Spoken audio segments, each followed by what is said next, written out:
So very excited about being at the Diamond Bourse today, and I am sitting with Lewis Malka, who is a famous jewelry designer.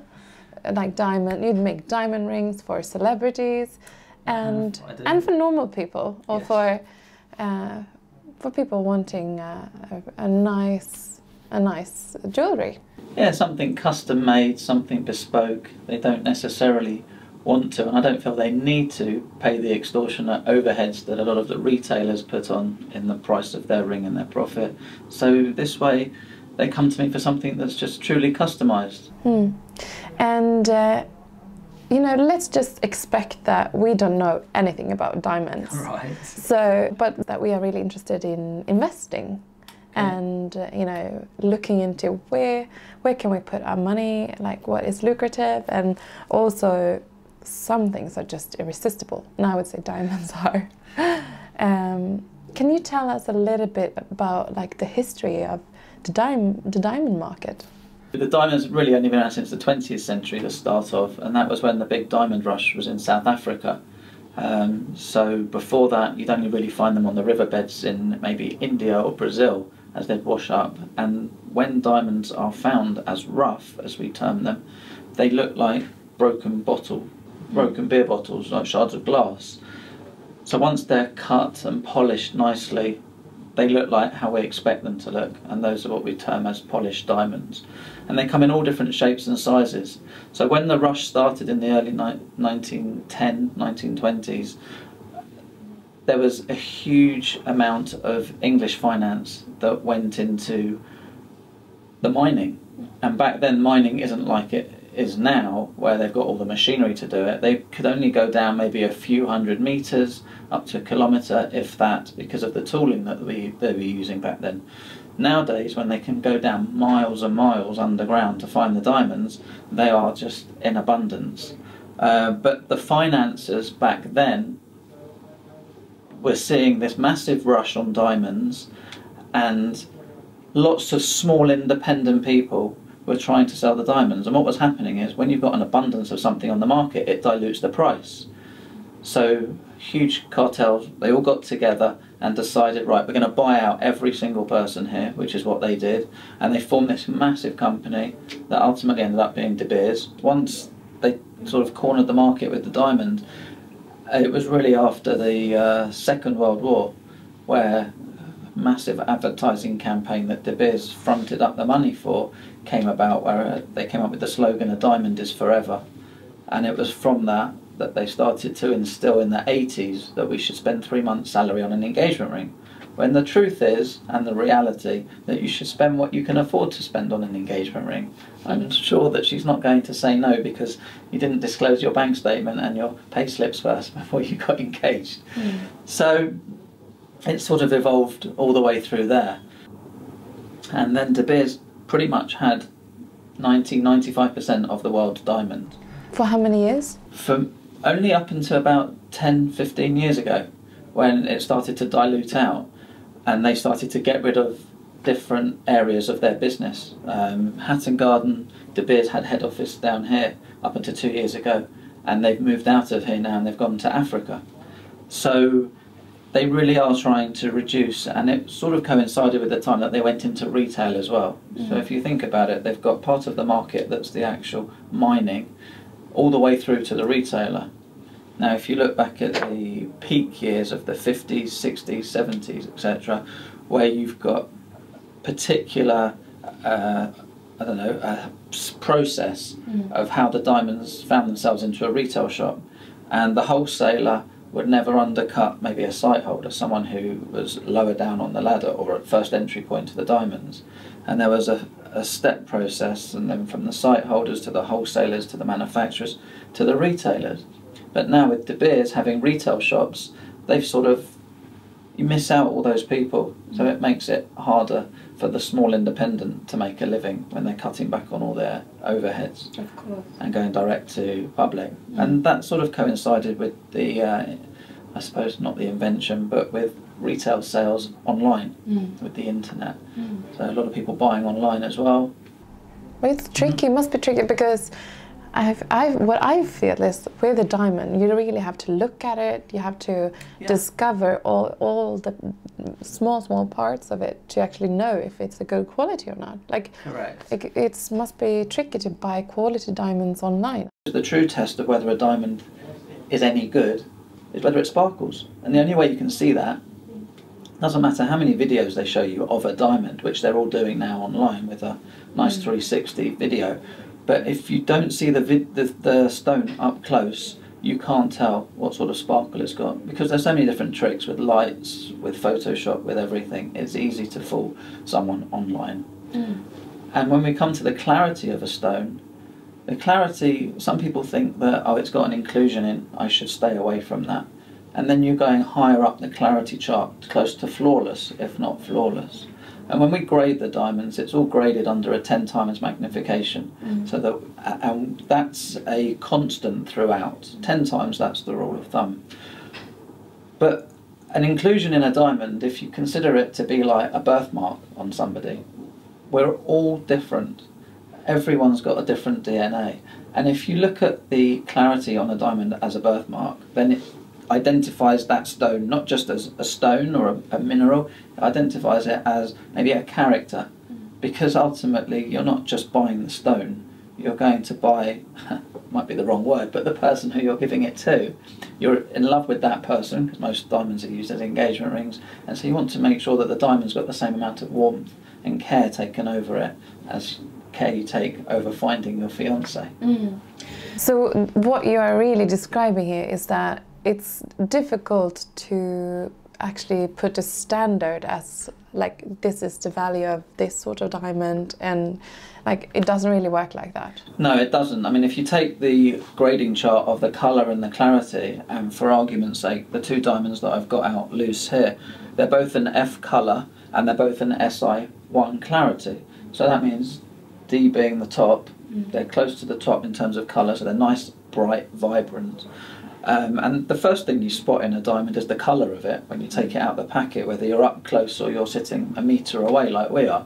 And then the clarity of these two, they're both SI1, so there's slight inclusions. Doesn't mean it's a black mark, it could be a white mark.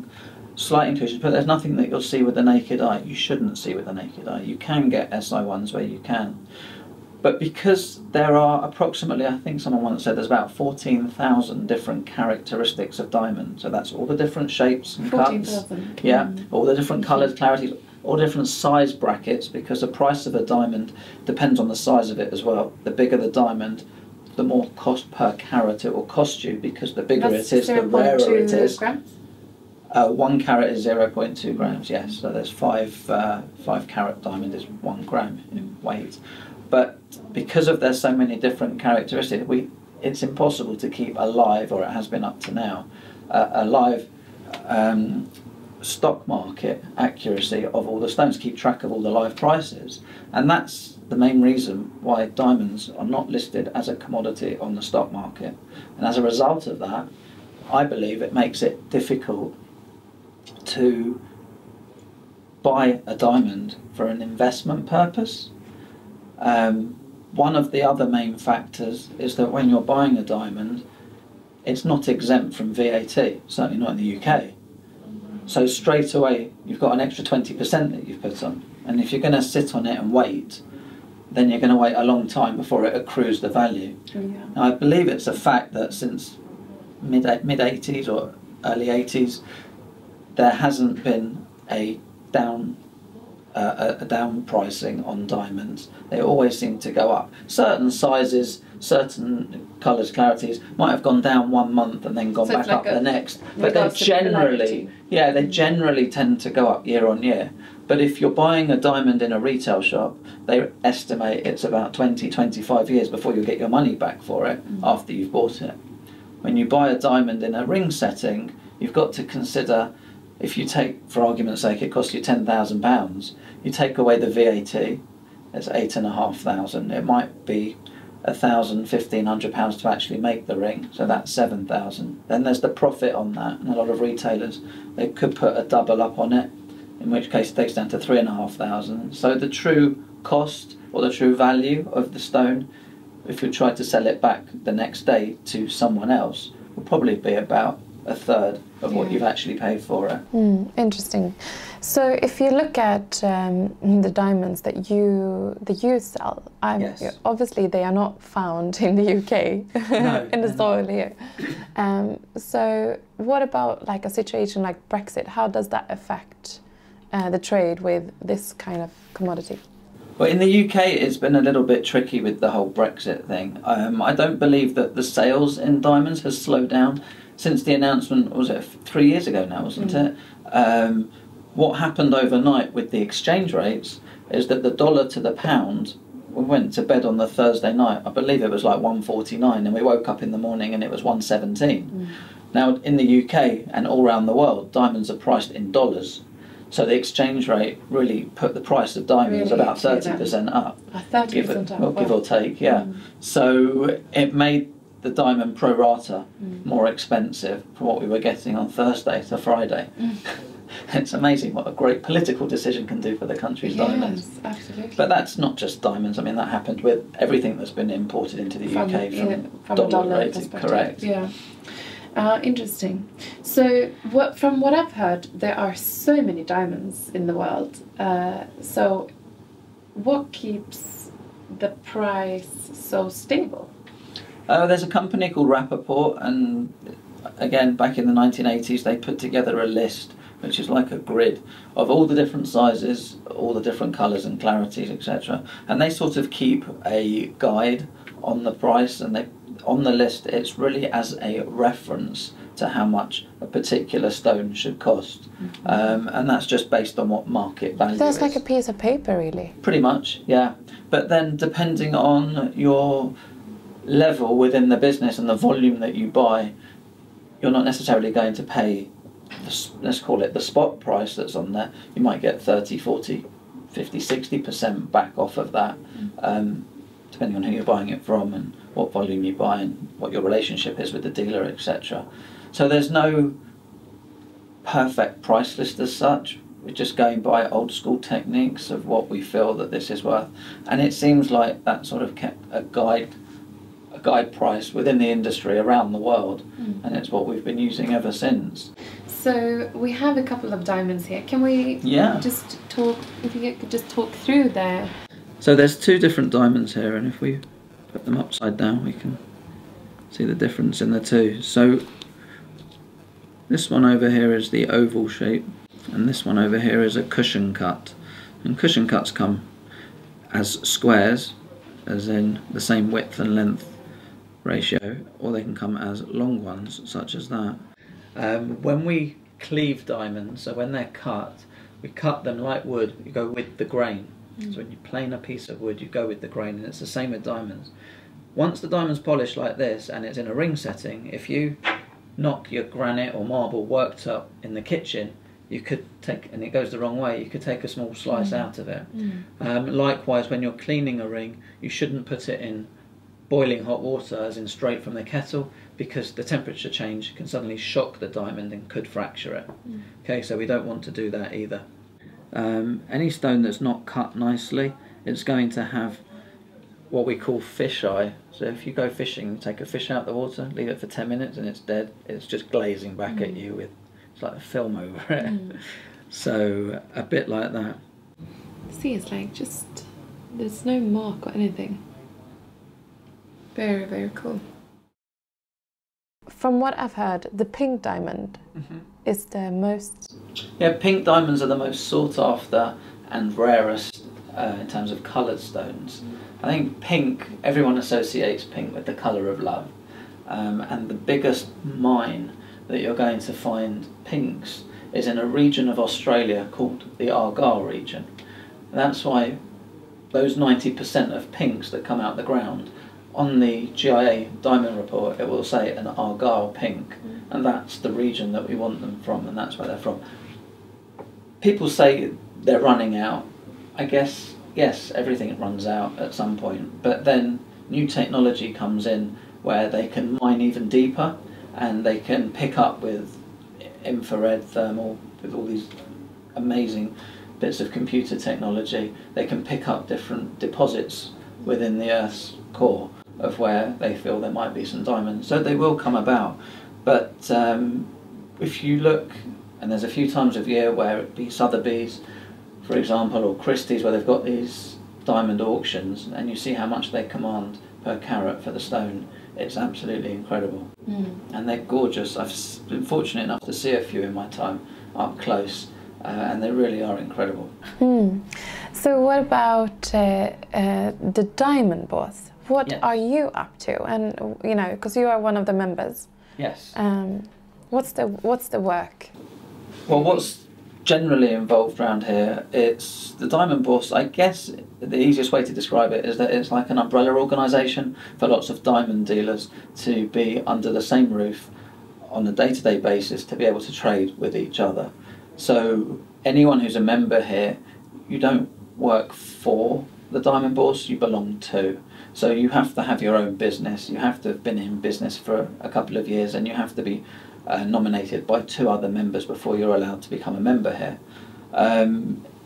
It's interesting, they do a lot of work behind the scenes to try and make sure that the trade isn't dying out. There's a lot of manufacturing going on in India, there's a lot of manufacturing going on in the Far East, and it's a sad state of affairs, but the actual workshops here in Hatton Garden are dying out slowly. When I started here some 28 years ago, I remember walking up and down the street, and there were many more shops than the 110, 120 that there are currently.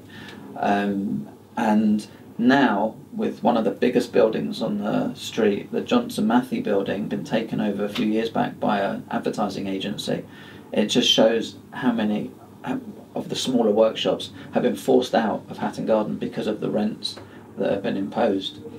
You can't blame the landlord, they want to get back the money that they feel is market value. Of course. And now with the Crossrail coming in at Farringdon, it's bringing more and more people into Hatton Garden who wouldn't normally have come this way, and therefore that's also pushing up the rents. What do you think is going to happen with the diamond industry? The Diamond Bourse will still have an existence. We've just been granted a lease extension for another 5 years, so that's helped a lot of small independent businesses maintain their family security, which is what it is. Someone like myself, I've been through, I guess, possibly 2 recessions now, and I'm able to reinvent myself, and I'm very much in touch with social media, and a lot of my business comes through that. The average age of your typical diamond trader here is probably in his 60s, and that makes life a lot difficult should the membership suddenly peter out and there's only fewer members here. Suddenly the cost per membership becomes that much more expensive, and it just doesn't fathom it for them to actually come into Hatton Garden, and they'll have to look for a different alternative for an office. Now, whether it's half a dozen or so of them get together and get a small office probably no bigger than this room just because of the cost per square foot, then that might be what has to happen. But hopefully with newer members coming in who are a bit younger as well, it will help to keep the Diamond Bourse going for, well, who knows, another 60, 65 years. And obviously we've spoken a little bit about it, but does the Bourse regulate all the diamonds coming into the UK? No, the Bourse doesn't have any say in the regulation of the diamonds. The only, I guess, the only things that they make mandatory is that first of all, they want to know whether or not we're dealing in rough stones, and there really aren't, maybe 1 or 2 people here that deal with rough diamonds, because it's very difficult to track rough over polished, and also because of the Kimberley process, and the Kimberley process is something that came in 2003 to try and eradicate all the blood diamonds, for want of a better phrase, the illicit trade. So we all have to sign over that none of us knowingly deal in any illicit trade of diamonds, and that we know where our stones are coming from. Yeah, and that we know where our stones are coming from. And likewise, the people who we buy our stones from, whether they're members of the Bourse or not, and more than likely they're not, they're international, then they have to adhere to those rules as well. And provided everyone down the chain of command adheres to those rules, then we're absolutely fine.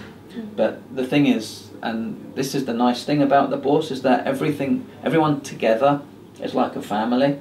It's really unusual in the way that we're all direct competition for the person sitting next to us, because we all want our own clients, etc. However, we'll all go to the person next to us if we don't have a particular stone that my client's looking for. So you might come to me as a private client looking for a particular diamond. I haven't got that in stock. I can ask one of my colleagues. Yeah. They'll lend me maybe 3 or 4. You'll have a look at them, say yes to this one. I'll give him back the other 3, and then I'll expect an invoice for the 4th one. So I guess everyone's a winner from that point of view. Yeah, absolutely. Hey, thank you so much for taking the time to to talk to us and share your knowledge. Absolute pleasure. Absolute pleasure.